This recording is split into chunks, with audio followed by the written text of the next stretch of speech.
என்ன பாரதி, எப்பவுமே ஜோடியா உன் ஃப்ரெண்டு கூட சுத்துவ, இன்னைக்கு என்ன சோலோவா வந்திருக்க?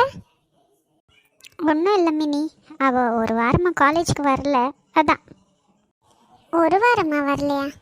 உனக்கு விஷயம் தெரியுமா தெரியாதா? எதை பற்றி கேட்குற? அவளுக்கு கல்யாணம் ஆக போகுது, உனக்கு தெரியாதா? நிஜமாவா?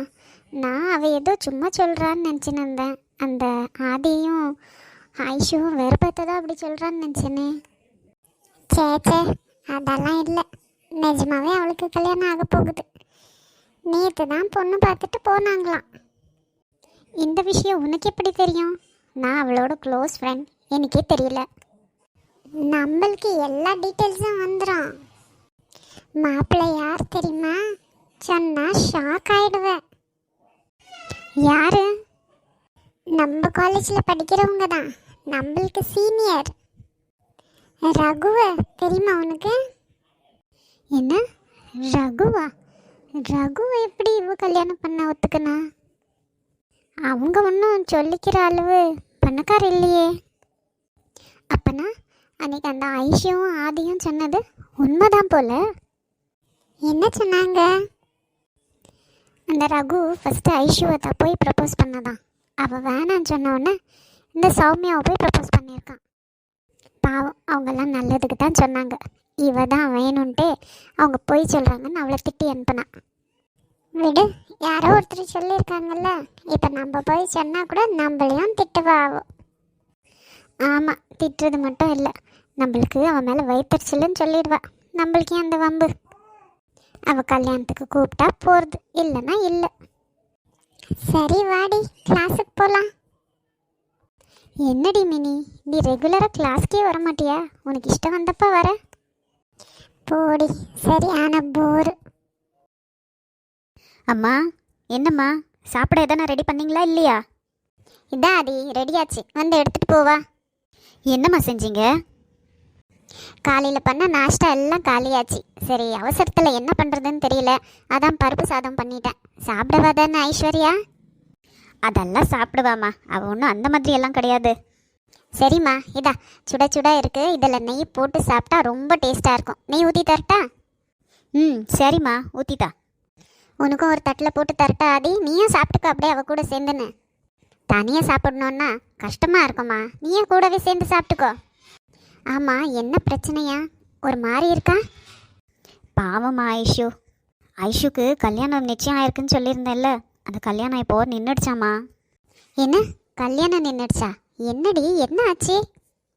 அதான் அவங்க வீட்டில் இருக்காங்கல்ல, அவங்க சித்தியும் 2 பசங்களும், அவங்க தாம்மா இவளுக்கு நல்ல வாழ்க்கை கிடைக்கக்கூடாதுன்னு இந்த கல்யாணத்தை நிறுத்தியிருக்காங்க. இப்போ கல்யாணம் டோட்டலாக நின்றுடுச்சா? அங்கே தான் ட்விஸ்டே இருக்குது. கல்யாண மாப்பிள்ளை இவ்வளோ கட்டிக்க மாட்டேன்னு சொல்லிட்டான், அந்த கவிதாவை கட்டிக்கிறேன்னு சொல்லியிருக்காம்மா. சி, என்ன பையனா இவன்? பார்த்தது அக்காவை கட்டிக்க போகிறது தங்கச்சியவா?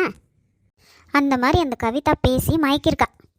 என்னவே இருக்கட்டும் ஆதி, இவன் எப்படி ஒத்துக்கனா? அதான் தெரியலையேம்மா. ஃபர்ஸ்ட்லேருந்தே அவங்க சித்தியும் அவளுங்க எல்லாருமே இவன் மேலே தப்பாக தான் சொல்லியிருக்காங்க. அந்த பையனும் அது உண்மைன்னு நம்பியிருக்கான். இந்த காலத்தில் ஆம்பளை பசங்களை விட பொம்பளைங்க தான் பொம்பளைக்கு எதிராக இருக்காங்க. அது எப்பவுமே இருக்கிறதானம்மா. நல்லா இருந்தால் யாருக்கு பிடிக்குது? அவங்க கண்ணு முன்னாடி கெட்டு நாசமாக போனாதான் அவங்களுக்கு சந்தோஷமாக இருக்குது. சரி, அந்த பையனே வேணான்றப்போ நம்ம ஐஸ்வர்யாக்கு என்னடி? அவன் நல்ல அழகாக பொம்மை மாதிரி இருக்கா. இவன் இல்லைன்னா என்ன, இன்னும் 100 பேர் வருவாங்க அவளுக்கு. ஆமாம்மா, 100 பேர் வருவாங்க தான், ஆனால் அவன் மனசுக்கு பிடிச்சவங்க வரணும் இல்லையா? அந்த பையனை வேற இவ ரொம்ப இஷ்டப்பட்டிருக்காம்மா. ஐயோ கடவுளே, என்னென்ன தான் சொல்கிறதோ போ. சரி, இதெல்லாம் போட்டு மனசுக்கு எடுத்துக்காதேன்னு சொல்லு. எதனா ஒரு நல்ல வழி கண்டிப்பாக பிறக்கும். அந்த பையனுக்கு ஐஸ்வர்யா தான் இருந்தால் யாரால மாற்ற முடியும்? பார்க்கலாம் எங்கே போய் எப்படி முடிய போகுதுன்னு. சரி, இது இப்போ எடுத்துன்னு போய் கொடு. பாவம் குழந்தை, சாப்பிடுச்சோ இல்லையோ, சுட சுட சாப்பிட்டோம். போ, கொடுத்துட்டு வந்து உனக்கும் நீ எடுத்துக்கோமா. அப்படியே அவளுக்கு முட்டை எதனா வேணுமான்னு கேளு, போட்டு தரேன். சரிம்மா. அவளுக்கு சம்மதம்னா ஒரு 2 நாள் இங்கே தங்கி இருந்துட்டு போ சொல்லு, மனசு கொஞ்சம் ஆறுதலாக இருக்கும். சரி, சொல்கிறேன். அவங்க சித்தியும் அந்த பசங்களும் ஏன் எப்படி பண்ணுறாங்க? இந்த பொண்ணு ரொம்ப நோக்கடிக்கிறாங்க. பாவம் இந்த ஐஷு, அவளுக்கு கூடிய சீக்கிரத்தில் ஒரு நல்ல வாழ்க்கை அமைஞ்சிட்டா போதும். ராணி, உட்காருமா, ஏன் நின்றுனே இருக்க? உட்காந்துக்கோ. இங்கே பாரு, இனிமே நீ எந்த வேலையும் செய்யக்கூடாது. எல்லா வேலையும் இந்த அத்தையே பார்க்குறேன். நீ நல்லா ரெஸ்ட் எடுக்கணும், சரியா? ம் சரிங்க அத்தை. அதுக்குன்னு என்னால் சும்மாலாம் இருக்க முடியாது. சின்ன சின்ன வேலையெல்லாம் செஞ்சு தரேன். நீ எந்த வேலையும் செய்யக்கூடாது. நல்லா ரெஸ்ட் எடு, நல்லா சாப்பிடு. நல்லபடியே எனக்கு ஒரு பேரனா பேத்தியோ பெற்று கொடுத்துரு. ம் சரிங்க அத்தை. சின்ன பொண்ணு, இனிமே நீ தான் எனக்கு உதவி செய்யணும். அதே மாதிரி ராணிக்கு என்ன தேவையோ நீயும் பார்த்து பார்த்து செய்யணும், சரியா? ம் சரி அத்தை, நான் கரெக்ட் டைமுக்கு பண்ணிடுறேன். அக்கா உட்காருங்கக்கா, எதுக்கு நின்றுட்டே இருக்கீங்க? உட்காருங்க, டயர்டாக இருக்குன்னு சொன்னீங்கல்ல. சின்ன பொண்ணு, மாணிக்கம் பாபு எல்லாருக்கும் சொல்லிட்டியா? ஃபோன் பண்ணி சீக்கிரமா வர சொன்னியா இல்லையா? அத்தை, நான் ஹாஸ்பிட்டல்லே 2 பேருக்கும் சொல்லிட்டேன். இதோ உடனே வரேன்னு சொல்லியிருக்காங்க. சரி சரி ராணி, நீ இங்கே உட்காந்துருமா. சின்ன பொண்ணு வா, ஜூஸ் பண்ணி தரேன், எடுத்துன்னு வந்து கொடுக்குவ. இதோ போங்க அத்தை, பின்னாடியே வரேன். என்ன அக்கா, நம்ம மாமியார் இப்படி மாறிடுச்சு? ஒரு குட்டி குழந்தை வரப்போகுதுன்னு தெரிஞ்ச உடனே இப்படி மாறிடுச்சே. பாவம் சின்ன பொண்ணு, அவங்களுக்கும் பேரன் பேத்தியெல்லாம் பார்க்கணுன்னு ஆசை இருக்கும்ல, அதனால தான் என்னவோ போல. சரி சரிக்கா, இது உங்களோட டைம். எத்தனை வருஷம் உங்களை எப்படி டார்ச்சர் கொடுத்தாங்க, இப்போ நீங்கள் நல்லா என்ஜாய் பண்ணுங்க. அப்படியெல்லாம் ஒன்றும் இல்லை சின்ன பொண்ணு. ராணி, வந்துட்டீங்களா? என்ன 2 பேரும் வெறும் கையோடு வந்திருக்கீங்க? இதுக்காக உங்களை வர சொன்னேன் நான். ஸ்வீட்ஸு அது இதுன்னு எதனா வாங்கின்னு வரக்கூடாதா? ஐயோ சாரி அண்ணி. சொன்ன சந்தோஷத்தில் எனக்கு கையும் ஓடல காலும் ஓடல, அதான் அப்படியே ஓடி வந்துட்டேன். கை கால் ஓடாமல் எப்படி ஓடி வந்தீங்க?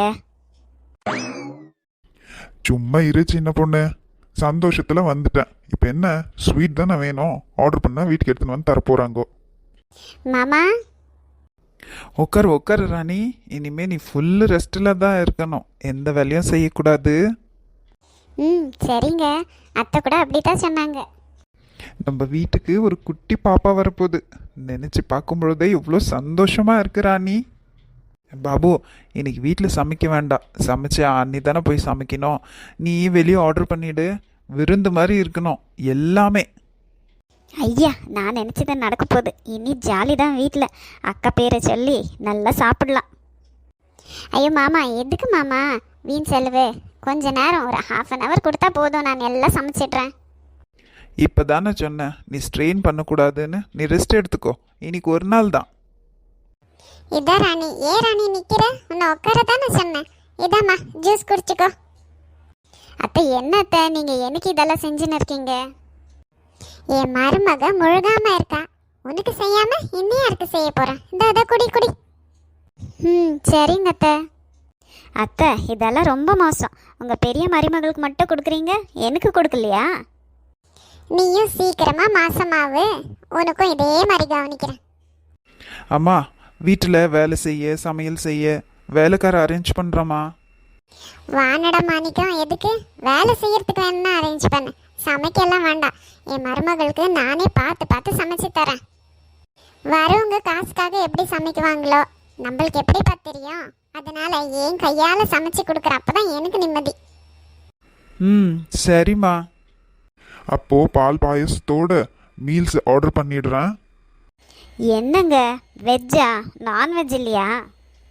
அட தீனி பண்டாரம், அண்ணி நான்வெஜ் ஜாஸ்தி சாப்பிடக்கூடாது. ம் சரி.